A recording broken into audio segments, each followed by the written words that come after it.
شروع اللہ کے نام پہ جو بڑا مہربان نہایت رحم کرنے والا ہے۔ رسول اللہ صلی اللہ علیہ وآلہ وسلم نے ارشاد فرمایا، ماہ رمضان کے بعد سب سے افضل روزہ ماہ محرم کا ہے، اور افضل نماز فرض نماز کے بعد تہجد کی نماز ہے۔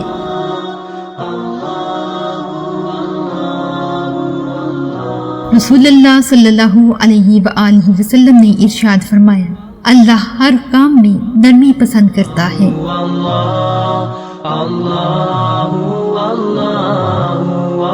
اللہ نے میری امت کو لیلۃ القدر کا تحفہ دیا ہے۔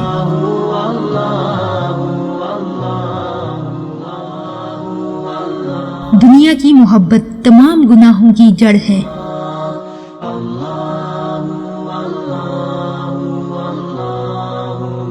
حضرت ابو ہریرہ رضی اللہ تعالی عنہ سے روایت ہے کہ رسول اللہ صلی اللہ علیہ وآلہ وسلم نے فرمایا، جو شخص شب قدر میں ایمان کے ساتھ اور ثواب کی نیت سے عبادت کے لیے کھڑا ہو، اس کے پچھلے تمام گناہ معاف کر دیے جاتے ہیں، اور جو شخص رمضان المبارک کا روزہ رکھے ایمان کی حالت میں اور ثواب کی امید رکھتے ہوئے، تو اس کے گزشتہ گناہوں کی مغفرت کر دی جائے گی۔